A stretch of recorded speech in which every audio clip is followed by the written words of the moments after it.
अखण्डमण्डलाकारं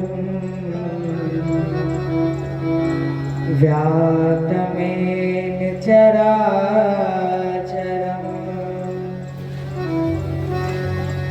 तत्पदं दर्शितं येन तस्मै श्री गुरुवे नमः।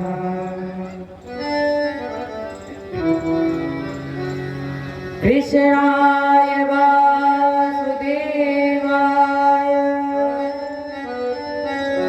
हरे परमात्मने प्रणतक्लेशनाशाय गोविन्दाय नमो नमः।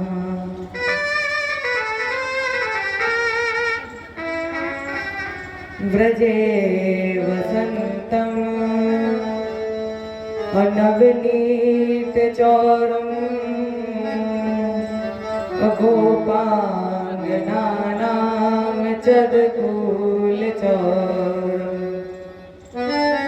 अनेकजन्मार्जितपापचौरम्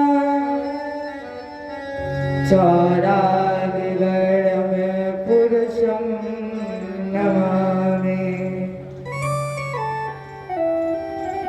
नारायणं नमस्कृत्य नरं चैव नरोत्तमं देवीं सरस्वतीं व्यासं ततो जयमुदीरयेत्। गिरिकोठाय व्रज गोपों को बचाए लीनो, अग्नि से उबार पांडु बालक मझारी के। राखो गज घंटा तले बालक विहंगम को, राख्यो व्रत नेम धर्म पांडव की नारी को। गज की अरज सुन ग्राह से छुड़ायो शीघ्र, भारत में राख्यो प्रण भीष्म ब्रह्मचारी को। तीन विगता बिहारी संत है सुखकारी जो, मोह तो भरोसो वाहि श्यामले बिहारी को। हे भारत के सारथी लाखों बार प्रणाम, आकर डोर संभारिए मन की छुट्टी लगाम। भगत भक्त भगवंत गुरु चतुर नाम बप एक, तिनके पग बंधन किए नाशक विघ्न अनेक। कराहू प्रणाम करम मन वाणी, करहु कृपा सेवक सुत जानी। अतुलित बलधामं सरसैलावदेहं, अदनुज वन कृशानं ज्ञानिनाम विगणम्। सकल गुण निधानम वानिराणामधीशम्,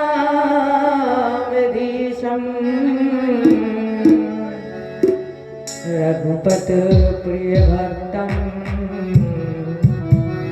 वातजातं नमामि रघुपत प्रिय भक्तं वातजातं नमामि। जय बोलिए गुरुदेव भगवान की, कृष्ण भगवान की, रामचंद्र की, उमापति महादेव की, आदि शक्ति दुर्गे मैया की, भागवत भगवान की, बजरंग बली की, जय जय श्री जय जय श्री राधे जय जय श्री राधे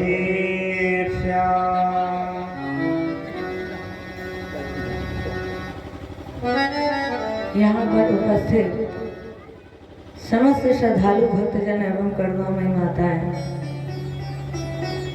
आज हम सभी श्रीमद् भागवत कथा के खष्टम दिवस में प्रवेश करने जा रहे हैं।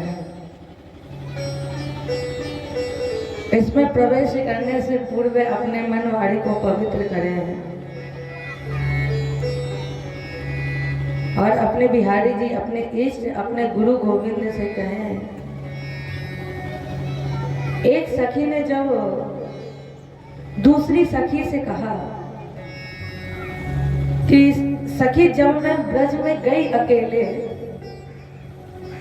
तो वहां पर जाने के बाद मुझे कोई मिला। कौन मिला, ये हम इस भजन के माध्यम से सुनेंगे। अकेले गई थी ब्रज में, कोई नहीं था मेरे संग में, मोर पंख वाला मिल गया, मोर पंख वाला मिल गया, मोर पंख वाला मिल गया, मोर पंख वाला मिल गया। अकेली गई थी ब्रज में, कोई नहीं था मेरे संग में, अकेली गई थी ब्रज में, कोई नहीं था संग में, मोर पंख वाला मिल गया, मोर पंख वाला मिल गया।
अकेली गई थी वन में, कोई नहीं था ब्रज में, मोर पंख वाला मिल गया, हो मोर पंख वाला मिल गया। इस व्यासपीठ से हमारे आपके बीच कल चर्चा चल रही थी गिरिराज पूजन की। देवराज इंद्र ने भगवान श्री कृष्ण के चरणों में क्षमा मांगी और क्षमा मांगने के बाद गाय के दूध से तिलक किया। गिरिराज पूजन के द्वारा माध्यम बनाकर भगवान ने इस भारत को एक संदेश दिया, क्योंकि गोवर्धन के कई अर्थ हैं। विद्वानों ने गोवर्धन के कई अर्थ निकाले और जो सर्वसाधारण अर्थ निकला वो है गोबर ही धन। गोबर हमारा धन है। भगवान जानते थे कि भारत कृषि प्रधान देश है और अगर इस कृषि प्रधान देश में कृषक कल्याण चाहे तो फिर वो भारत में गौओं की वृद्धि करे, और आजकल इसके विपरीत ही हो रहा है। तो पहला संदेश भगवान ने दिया कि अनमोल रत्न है गोबर। गोबर ही धन है। गोवर्धन का अर्थ क्या है? गो माने गाय, वर्धन माने वृद्धि। या भगवान ने गोवर्धन का पूजन करा के संदेश दिया है कि मानव अगर कल्याण चाहे तो भारत में प्रकृति का दोहन ना करे। इसके बाद श्रीमद् भागवत कथा में एकादशी का वर्णन है। कार्तिक शुक्ल पक्ष एकादशी। एकादश्याम निराहारा। हालांकि हर वैष्णव का दायित्व बनता है कि वो कुछ भी करे या ना करे, लेकिन एकादशी का व्रत जरूर करे। ये हर वैष्णव का दायित्व है। एकादशी व्रत का मतलब क्या है? एकादशी व्रत का मतलब केवल भूखों मरना नहीं है कि पता चल गया कि आज एकादशी है तो हम व्रत रखना है, कुछ खा पी नहीं रहे। एकादशी का व्रत का मतलब केवल भूखों मरना नहीं, फिर 5 ज्ञानेंद्रियां, 5 कर्मेंद्री, एक मन, इन इंद्रियों को जीतना, इन इंद्रियों का दमन ही एकादशी व्रत है। अब व्रत का मतलब क्या है? व्रत का मतलब है संकल्प। संकल्प लेकर हमें आपको क्या करनी चाहिए? संकल्प लेकर हमें आपको करनी चाहिए उपासना। उप धन आसन। उप माने समीप, आसन माने बैठना।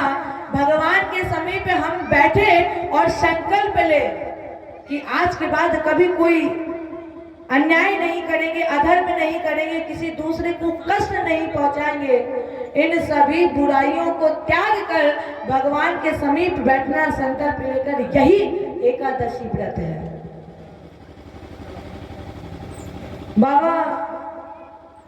बाबा ने एक दिन एकादशी का व्रत किया। अचानक रात में सो रहे थे, नेत्र खुले। इन्हें लगा सुबह हो गई है, तो ये स्नान करने के लिए यमुना जी के किनारे गए।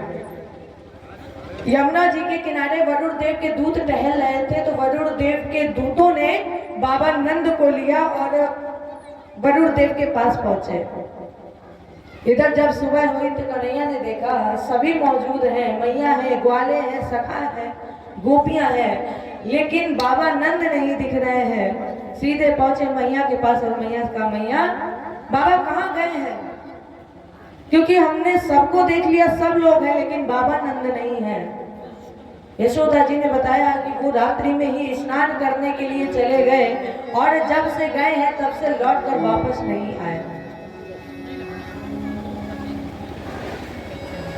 भगवान कृष्ण गए यमुना जी के किनारे, तब उन्हें पता चला कि वरुण देव के दूत टहल रहे थे। तो वरुण देव के दूत बाबा नंद को लेकर वरुण भगवान के पास पहुंचे। अब भगवान कृष्ण गए वरुण देव के पास। वरुण जी ने भगवान का पूजन किया और पूजन करने के बाद बाबा नंद को लेकर भगवान वृंदावन में धाम में आए। इसके बाद भगवान ने सारे ब्रजवासियों को गोलोक धाम का दर्शन कराया। और अब की बार जब भगवान ने गोलोक धाम का दर्शन कराया तो भगवान कृष्ण ग्वाले के रूप में नहीं थे, फिर किस रूप में थे? चतुर्भुजी रूप में। ग्वाले बोले, कन्हैया मुझे आपका ये वाला रूप नहीं चाहिए। भगवान कृष्ण ने कहा, क्यों? अरे लोग इस रूप को देखने के लिए दर दर भटकते हैं, तपस्या करते हैं, और जब हम तुम्हें ये वाला रूप दिखा रहे हैं तो फिर ये वाला रूप नहीं चाहिए, क्यों? ग्वाले बोले, कन्हैया इस चतुर्भुजी रूप में हम आपके समीप नहीं आ सकते हैं, आपके साथ खेल नहीं सकते हैं, आपके साथ बैठ नहीं सकते हैं, आपके साथ भोजन नहीं कर सकते हैं, तो फिर कौन सा रूप चाहिए? तो ग्वाले बोले, कन्हैया वही मुझे ग्वाले वाला रूप। अरे कम से कम हम साथ में खेलते तो थे, भोजन करते थे, इसलिए कन्हैया मुझे आपका ये रूप नहीं, वही ग्वाले वाला रूप चाहिए।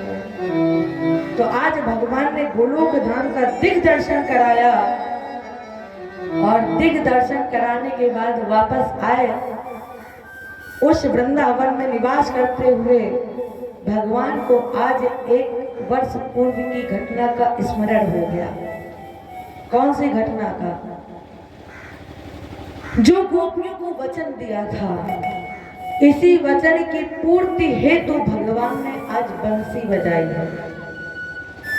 सुखदेव जी कह रहे हैं, भगवान अपिता रात्रि शरदोत्त फल मलिका अवेक्षरन्तुं मनश्चक्रे योग माया मुखाश्रिता।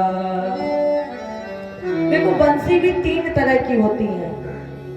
पहली आकर्षणी बंसी, दूसरी संजीवनी बंसी और तीसरी सम्मोहिनी बंसी। और जैसे ही भगवान ने बंसी बजाई है, कौन सी बंसी बजाई है? सम्मोहिनी बंसी। भगवान अपिता रात्रि, भगवान ने बंसी बजाई। सेवा कुंज में शरद पूर्णिमा है और चंद्रमा आज 16 कलाओं से प्रकाशित कर रहा है।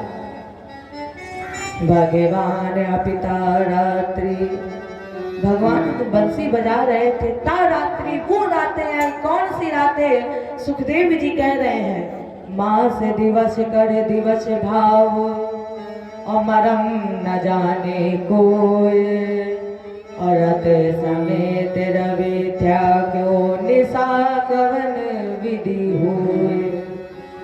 भगवान राम का जब प्राकट्य हुआ मध्य दिवस में, तो भगवान भास्कर जी आकाश मार्ग में रुक गए।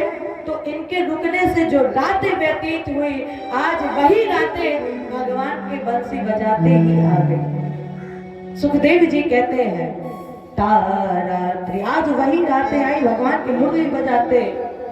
या दूसरा भाव कहा जाए, भगवान अपिता, अपिता जो बंसी बजा रहे हैं भगवान, वो तो स्वयं जगत पिता है, उनका कोई पिता नहीं है। या तीसरा भाव कह दिया जाए, भगवान अपि, भगवान कृष्ण यहाँ पर अकेले नहीं है। अपि माने होता है भी, इसका मतलब यहाँ पे पहले से कोई ना कोई मौजूद है। और जहाँ पर हमारे कन्हैया होते हैं, वहां पर सबसे पहले आपको पता है कौन होती है? शक्ति प्रेरणादायक श्री रास रासेश्वरी महारानी राधा जी। और एक काम और करते थे कन्हैया, जब राधा जी को बुलाना होता था तो जब बंसी बजाते थे तो एक स्वर गलत लगाते थे, जिससे राधा जी आती थी तो उस स्वर को सही कराती थी। तो सुखदेव जी कह रहे हैं, भगवान अपिता रात्रि, भगवान कहते किसे हैं? जिसके अंदर 6 गुण हो। कौन से 6 गुण? भक्ति हो, ज्ञान हो, वैराग्य हो, यश हो, कीर्ति हो और ऐश्वर्य हो। जिसके अंदर ये 6 गुण है वही भगवान है। हे चरण तुम मनश्चक्रे, इस कामना के साथ कि हम गोपियों का रमण करेंगे। और भगवान ने सहयोग लिया है योग माया का। और जैसे ही ठाकुर जी ने सम्मोहिनी बंसी होठों पर रखी तो उस मुरली ने एक गीत गाया, करी से सम्मोहन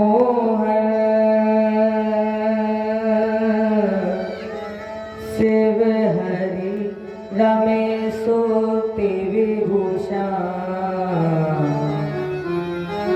सुरेशा स्वात्यागी विबुध परिब्रह्मा विदिकिला अशेषो शेषो वै तजति भुविर्भारं हे विष्णु स्वामी मधुरवाक्यं तदतु मां। मुरली गीत गा रही है, करी से सम्मोहन मोहित कर रही है। किसे? कामदेव को भस्म करने वाली शिव की समाधि टूट जाए। इतना ही नहीं, रमापति माने भगवान विष्णु लक्ष्मी जी को भूल जाए, ब्रह्मा जी वेद पढ़ना भूल जाए, इंद्र इंद्राणी को भूल जाए, और शेष जी जो अपने सर पर भार धारण किए हैं 50,000 करोड़ योजन का, शेष जी वो भार भूल जाए। और जैसे ही मुरली की आवाज पड़ी, जरा सोचिए, जरा आप कल्पना करिए कि कामदेव को भस्म करने वाली शिव की जब समाधि टूट गई तो उन गोपियों की स्थिति क्या हुई होगी, जो गोपियां क्षण प्रतिक्षण कहती थी क्या? श्याम तन श्याम मन श्याम ही हमारो धन, और आठों जाम हमें श्याम श्याम ही सुकाम है। श्याम मति श्याम पति श्याम ही हो मेरो पति, जिसका सब कुछ सर्वस्व श्याम ही है। और जब मुरली की आवाज पड़ी होगी गोपियों के कान में, तो क्या स्थिति हुई होगी गोपियों की? अगर जीवात्मा परमात्मा से मिलना चाहता है, फिर हम आपसे कह रहे हैं, कल भी कहा था, अगर जीवात्मा परमात्मा से मिलना चाहता है तो प्यारे 3 चीजें छोड़ दे, शरीर, समाज और संसार। जब आप ये 3 चीजें छोड़ेंगे, भक्ति ज्ञान वैराग्य को पकड़ेंगे, तो फिर परमात्मा को ढूंढने की जरूरत नहीं पड़ेगी, परमात्मा स्वयं आपके पास आएंगे। जैसे ही गोपियों के कान में आवाज पड़ी मुरली की, किस स्थिति में भागी है गोपियां? जिस स्थिति में थी उसी स्थिति में ही भाग खड़ी। पैरों का महावर, हाथों में हाथों की तोड़ियां, पैरों में, मतलब सब उल्टा सीधा हो रहा है। किसी किसी गोपियों के बाल बंधे हुए हैं, किसी के एक तरफ के बाल खुले हैं, कोई भाग रही है तो कोई आंगन में गिर रही है, कोई कुंजन में गिर रही है, कोई गोपियां तो एक के ऊपर एक गिरी जा रही है, किसी गोपियों को होश ही नहीं है। कोई उठ दौड़ी, कोई भूल गई पौड़ी, और कोई भई बौड़ी भरी कदम की डाल की। कोई खुले बाल, कोई भूसर विसार, और कोई तज के श्रृंगार, चली भूल सुध बाल की। कोई भागी कुंजन में, कोई फिरी पड़ी गाटन में, और कोई फिरी पड़ी आंगन में, दशा थी बिहार की। जैसे जैसे कन्हैया गोपियों को नचा रहे हैं, आज गोपियां वैसे वैसे ही नाच रही हैं। अगर गोपियों के कान में मुरली की आवाज दाएं की ओर से आती है तो गोपियां दाएं भाग रही हैं, कभी कभी बाएं भाग रही हैं, कभी सामने भाग रही, किसी को होश ही नहीं है। जैसे जैसे कन्हैया नचा रहे हैं, गोपियां आज वैसे वैसे ही नाच रही हैं। सारी ब्रजवाल कठपुतली सी नाच रही, और ऐसी आज बांसुरी बजी है नंदलाल की। और जब मुरली की आवाज पड़ी तो गोपियां किस स्थिति में भागी हैं? बाजी ओम गाई बाजी। जैसे ही मुरली की आवाज गोपियों के कान में पड़ी तो मानो जब गोपियां भागी, ऐसा लगा कि गोपियों के पीछे बाजी ही लग गई हो। प्यारे, जीवन में सब कुछ लग जाए चलेगा, लेकिन ये बाजी अगर लग गई, सबसे खराब शब्द बाजी है। और अगर ये एक बार लग गई फिर ये पीछा छुड़ाने वाली नहीं है। गोपियां जब भागी तो ऐसा लगा गोपियों के पीछे बाजी ही लग गई और भाग खड़ी हुई जिस स्थिति में थी। बाजी ओम गाई बाजी, द्वारे खोल धाई बाजी, द्वारे बुलाई बाजी, व्याकुल है हर आंगन में।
छोड़कर भाग सकती है?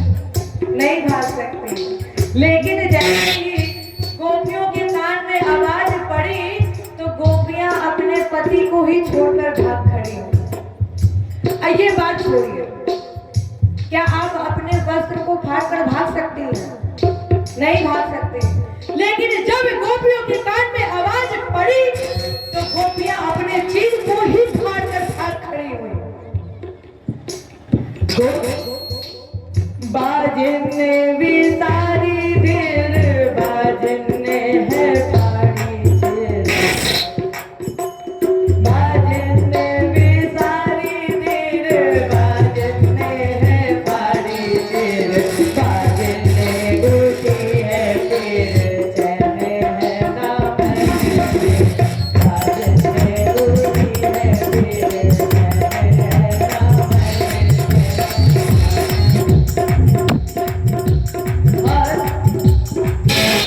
एक गोपी ने दूसरी गोपी से कहा,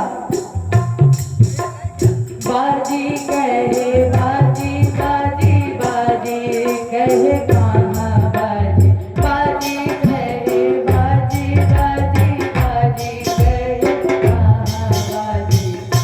एक गोपी ने दूसरी गोपी से कहा, बाजी ठीक है मान लिया ये बाज गई, लेकिन प्यारी ये बाजी तो बाजी कहाँ बाजी, ये तो पता ही नहीं है। तब तक दूसरी गोपी ने कहा, बाजी कहे बांसुरी बाजी वृंदावन में, बाजी कहे बांसुरी बाजी वृंदावन में, बाजी कहे बांसुरी बाजी वृंदावन में।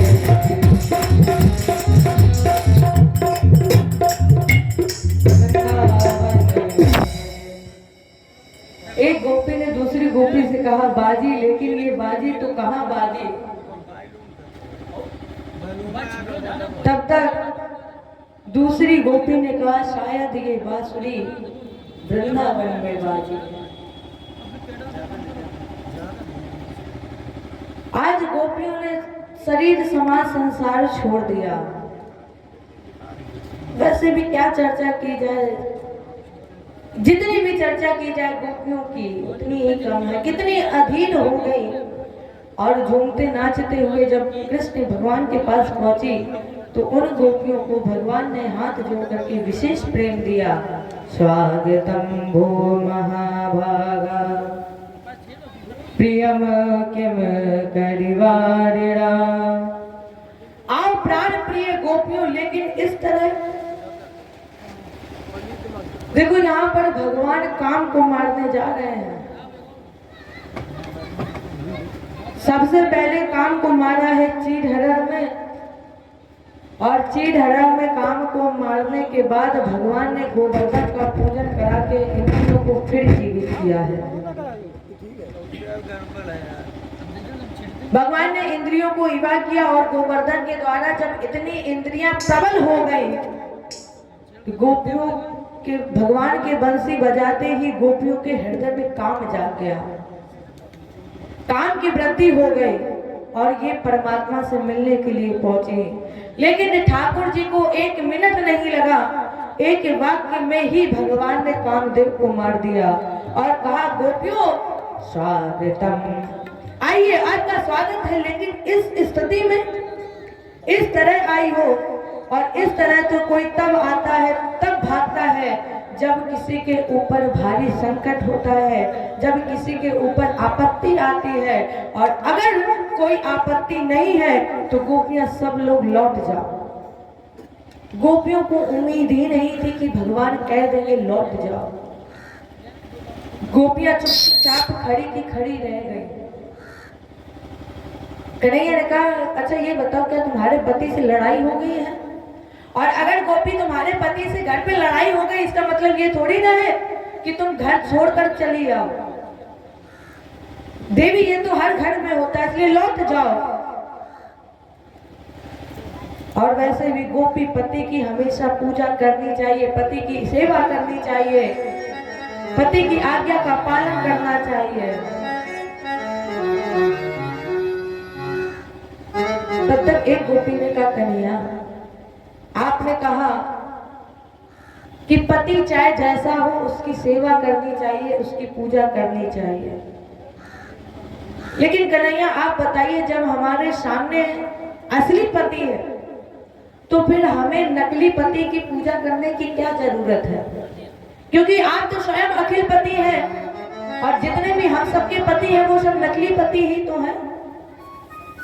फिर हमें उनकी आवश्यकता क्या है पूजा करने की जब आप स्वयं हमारे सामने हैं?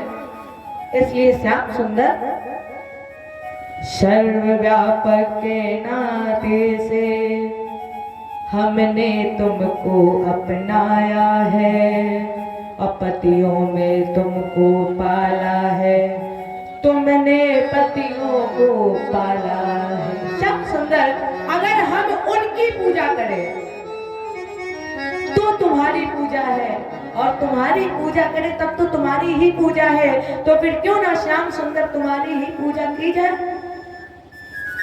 आज गोपियों ने समर्पित कर दिया भगवान के प्रति और एक घेरा बनाया और उस घेरे में एक एक गोपियों के बीच में कृष्ण है और उस घेरे के मध्य में राधिका कृष्ण है।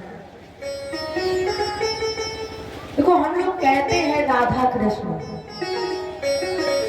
राधा कृष्ण इनका अधूरा नाम है, इनका पूरा नाम है राधिका कृष्ण। अरे जो आप माला जपते हैं वो कितने मोतियों की होती है? 108 मोतियों की माला।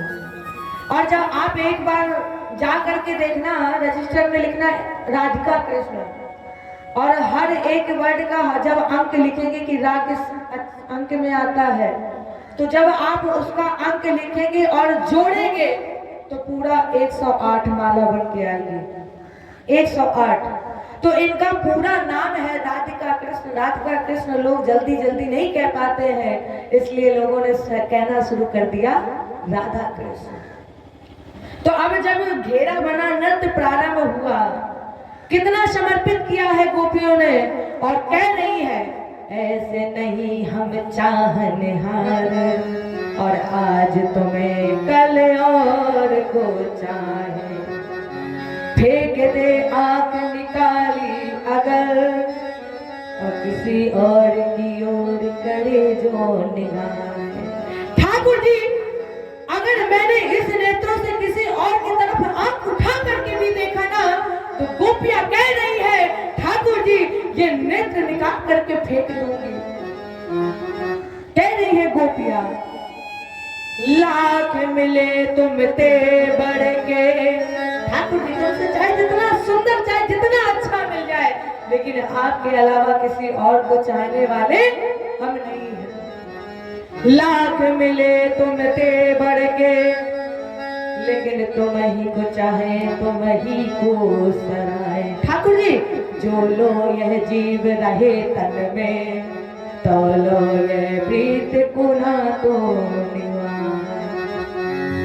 ऐसे बर को का बरे जो बर नहीं मर जाए, मैं तो बरू गोपाल को मेरे सुहाग अमर जा। यहाँ पर बाबा ने गोपियों के इस अभिमान का सम्मान किया है और मानस में क्या लिखा है, हसे अभिमान जाई जन भोर, हसे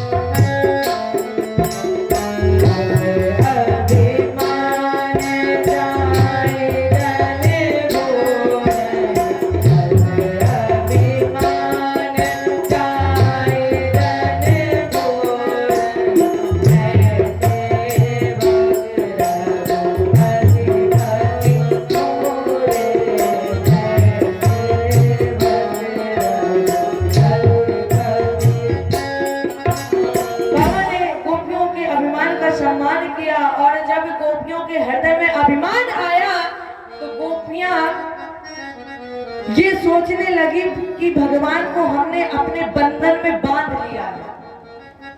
अब आप बताइए क्या भगवान को कोई बांध सकता है?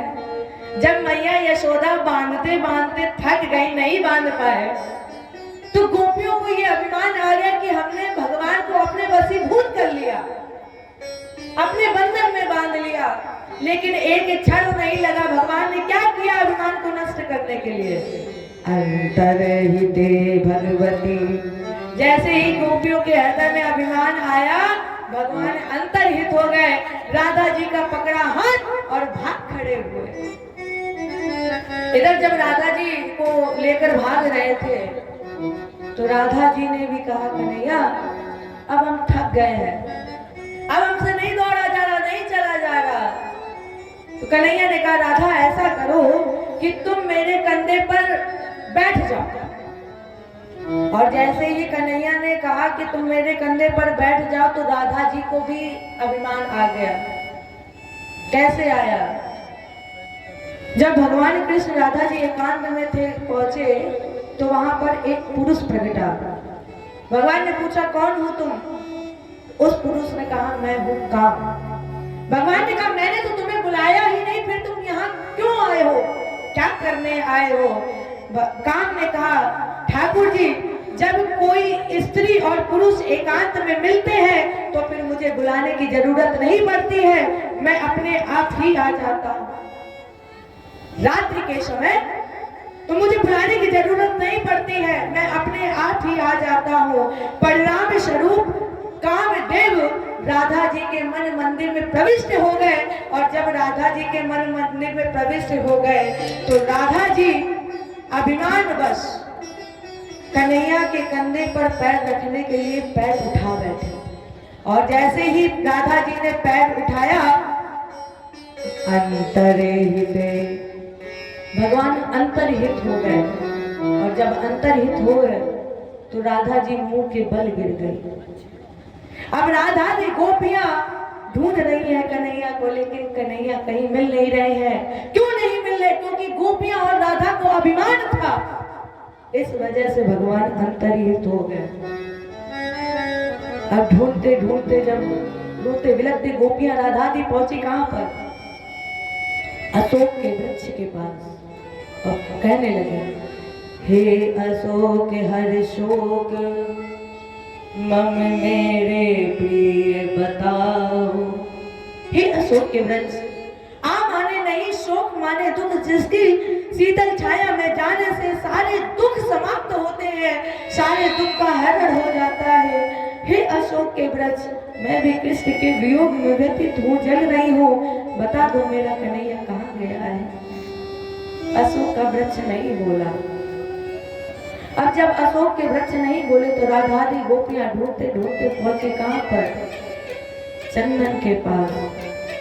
हे चंदन जग के बंधन अजग के चरण छुआयो, देख कहूँ श्याम तो हमें आज बतलाओ।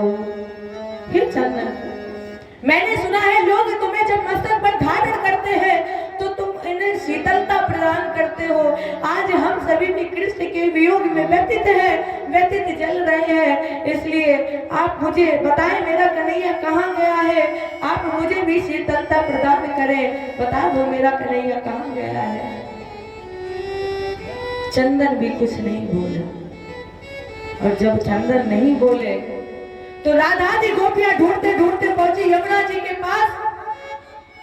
और उन गोपियों ने भगवान को ढूंढने के लिए 19 श्लोक गाया, जिसे हम आप गोपी गीत के नाम से जानते हैं। सुखदेव जी कह रहे हैं, जो नित्य इस गोपी गीत का पाठ करता है उस पर निश्चित है हमारे ठाकुर जी की कृपा होती है। हमारे ठाकुर जी उस पर कृपा करते ही हैं। आइए एक दो लाइन हम लोग आप भी गाएं और कहें, जयति तेधिकं जन्मना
से जाते हैं। गोपियों ने कहा कन्हैया अभी तो हमने आपको देखा ही नहीं था और आप अंतर्हित हो गए, आप चले गए, इसलिए ठाकुर जी आप क्या जानो ऐसा मैं सुंदर।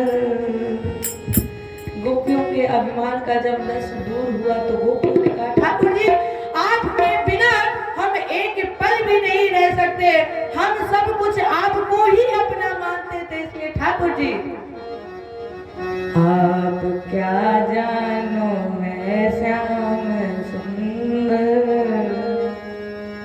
कैसे तुम बिन जिए जा रहे हैं, आप क्या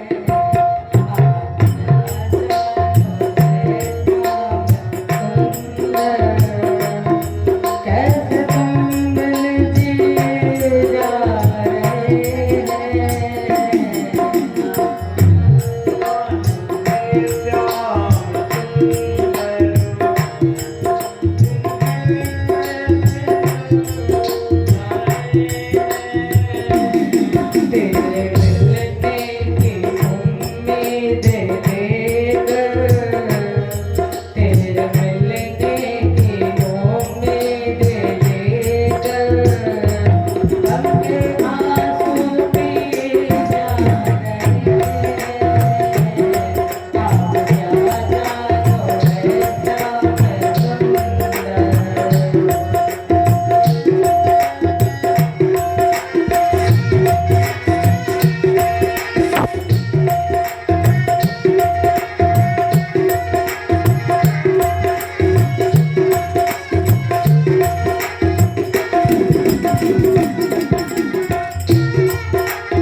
जितना जी चाहे तड़पा लो हमको। ठाकुर जी, जितना जी चाहे तड़पा लो हमको, तेरी पूजा किए जा रहे हैं। आप क्या जानो ऐ श्याम सुंदर। जैसे ही गोपियों का अभिमान नष्ट हुआ, वहीं पर भगवान चतुर्भुजी रूप में प्रकटे। जय बोलिए भक्त भगवान की। और जैसे ही भगवान प्रकट हुए, वही फिर घेरा बना सेवा कुंड में गोपी मंडल, और दोनों के मध्य में राधिका कृष्ण। राजन, अभी तक आपने सुनी रास, और अब प्रारंभ होने जा रही है महारास। रसो वही रास, जिसमें रस है वही तो रास है, जिसमें रहस्य है वही रास है। क्योंकि आज तक कोई भी विद्वान ये प्रमाणित नहीं कर पाया है कि ये रास हुई तो हुई कहाँ। कोई विद्वान नहीं प्रमाणित कर पाया। कुछ लोग ये कहते हैं कि ये रास हुई गोकुल में, कुछ लोग कहते हैं ये रास हुई गोलोक में। लेकिन जरा गोकुल और गोलोक का शाब्दिक अर्थ समझिए क्या है। गोकुल, गो माने इंद्री, कुल माने समूह है। और गोलोक, गो माने इंद्री, लोक माने रहने का स्थान। इंद्रियां कहां पर रहती हैं? इंद्रियों का समूह इसी शरीर में ही तो है। अर्थात इस शरीर के माध्यम से जीवात्मा के परमात्मा का साक्षात्कार हो जाए तो प्यारे समझ लेना कि रास हो गया है। जब परमात्मा, जीवात्मा और परमात्मा का मिलन हो जाए तो समझ लेना प्यारे रास हो गया। या भगवान कृष्ण इस भारत की पवित्र भूमि पर रहे हैं 125 वर्ष। कितनी वर्ष? 125 वर्ष।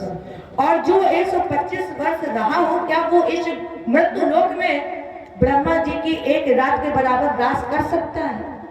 क्योंकि राजन, आपको बताया था कि ब्रह्मा जी के एक रात में 1000 सतयुग, 1000 त्रेता, 1000 द्वापर और 1000 कलयुग।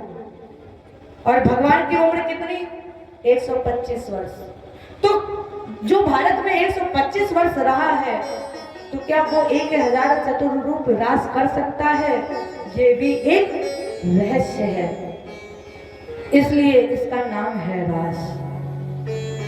ये भागवत का रहस्य है, इसलिए इसका नाम पड़ा रास। और जैसे ही महारास प्रारंभ हुआ, पार्वती जी ने भोले बाबा को प्रणाम किया और प्रणाम करके जैसे ही चलने लगी तो भोले बाबा ने पूछा, देवी कहाँ जा रही हो? पार्वती जी समझ गए कि भोले बाबा के पास पत्र नहीं पहुंचा। देवी ने कहा, स्वामी मैं जा रही हूँ ब्रजधाम सेवा कुंड में। क्यों? अरे वहां इतना बढ़िया रास हो रहा है, जा करके देखेंगे। भोले बाबा ने कहा, तो फिर हम भी चलेंगे।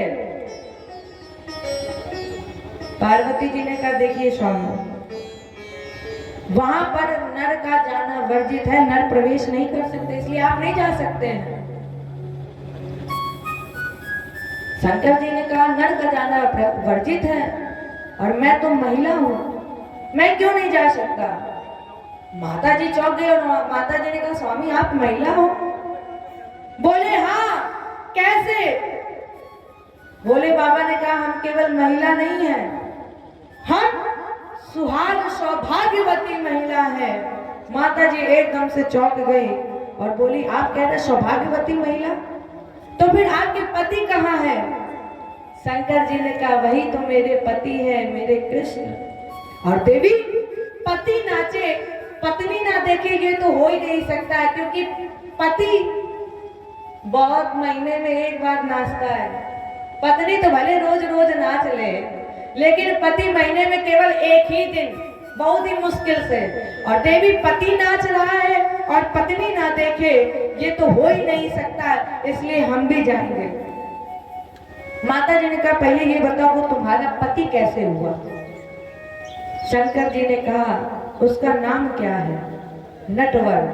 भगवान कृष्ण का नाम है नटवर, माने नट बिरादरी का दूल्हा, इसलिए वो नटवर है। और शंकर जी का नाम है नटराज, माने हम नटों के राजा हैं और वो पूरी नट बिरादरी का दूल्हा है।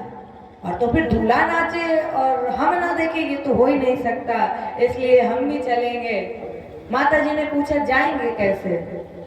शंकर जी ने कहा, देवी एक काम करो, जिस तरह से महिलाएं लहंगा चोली ओढ़नी लेती हैं वो हमको पहना दो।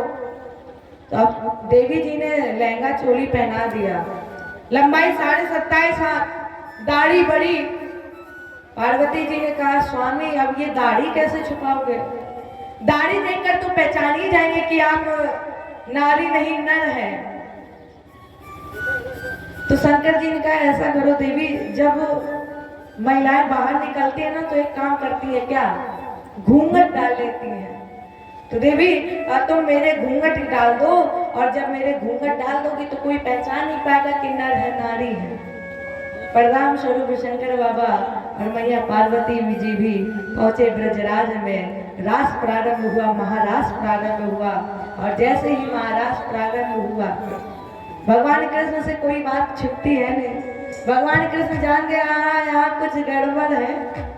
तब तक इधर एक सखी रोज सुंदर श्रृंगार करती थी, रोज बिहारी जी के दर्शन करने जाती थी। ऐसा सुंदर दर्शन करती थी बिहारी जी के कि आनंदित हो जाती थी।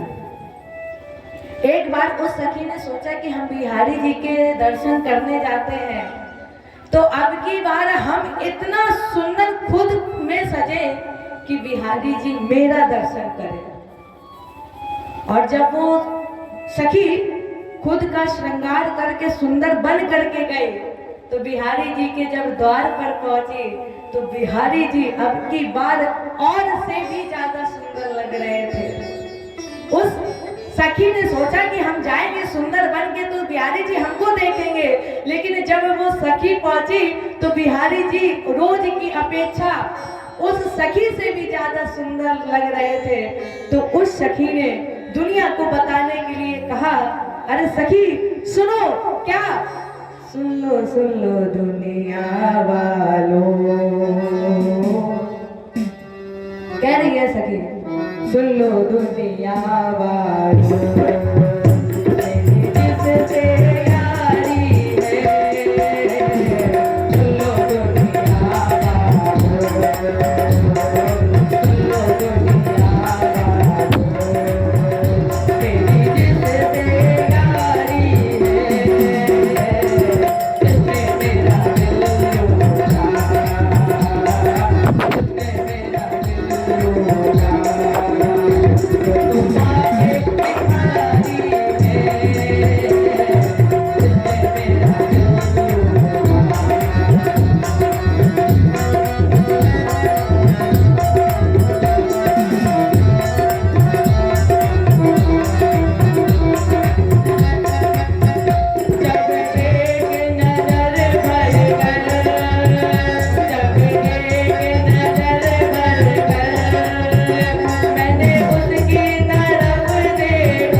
देखा नैनों से मिला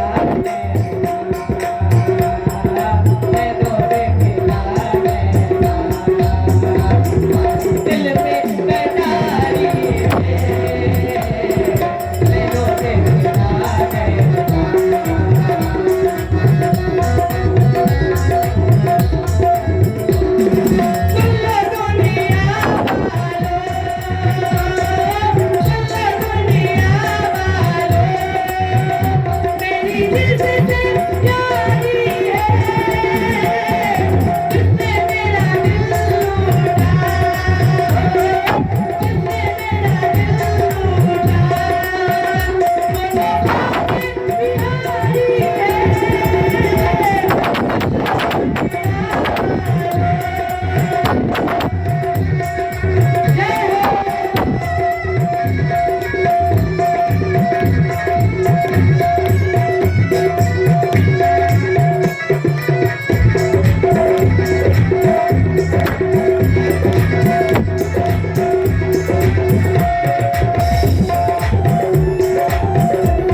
जिससे यारी है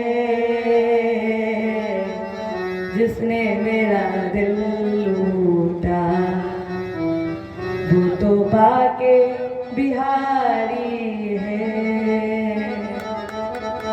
इधर पार्वती जी पहुंची शंकर जी के साथ, तो शंकर जी एक वन में पेड़ के पीछे खड़े हो गए और पार्वती जी से कहा, देवी आप जाइए, हम यहीं से ही देख रहे हैं। पार्वती जी गई और कन्हैया ने उनको बैठाला। अब जैसे ही नृत्य प्रारंभ हुआ तो पार्वती जी बार बार कान्हा जी के पैर की तरफ देख रही और बार बार उस तरफ देख रही जहाँ पर शंकर जी खड़े। शंकर जी ने कह दिया था, देवी कोई भी पूछे तुम्हारे वो आए तो कह देना नहीं आए।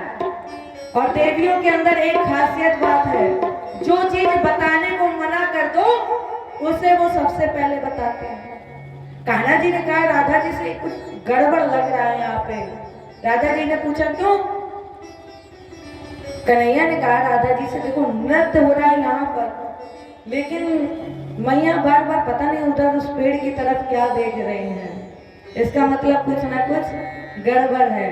तो राधा ऐसा करो, सभी गोपियों को बुलाओ और सभी गोपियों को लाइन से खड़ा करो। सब गोपी से पूछते जाएंगे कि तुम किसकी घर वाली हो, कहाँ से आई हो, कहाँ तुम्हारा घर है। अब भोले बाबा की लंबाई 27.5 हाथ, तो सबसे पीछे खड़े थे भोले बाबा। एक एक करके कन्हैया पूछते गए, काय की घर वाली हो, कहाँ से आई हो।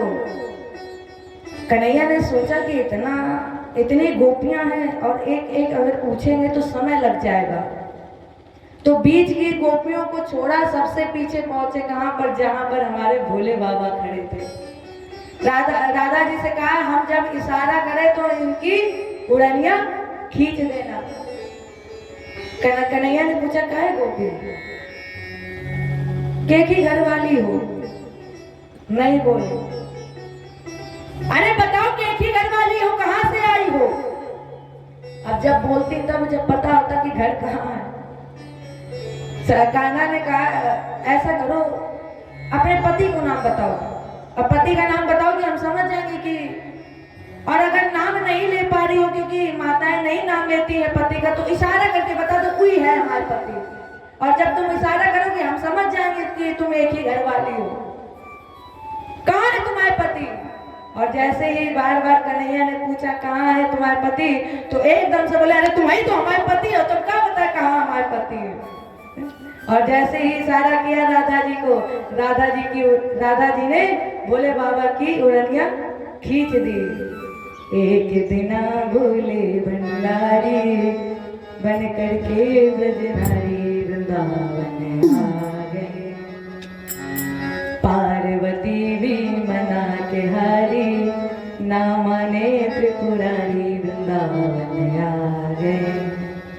तो जैसे ही भोले बाबा को कन्हैया ने देखा तो भोलेनाथ का यहाँ पर पूजन किया। तभी से हमारे भोले बाबा का एक नाम पड़ा गोपेश्वर। जय बोलिए गोपेश्वर भगवान की। शिव के सानिध्य में महाराज का नृत्य करते करते आज भगवान कृष्ण ने कामदेव का मर्दन किया, और यहीं से भगवान कृष्ण का एक नाम पड़ा मदन मोहन। जय बोलिए मदन मोहन भगवान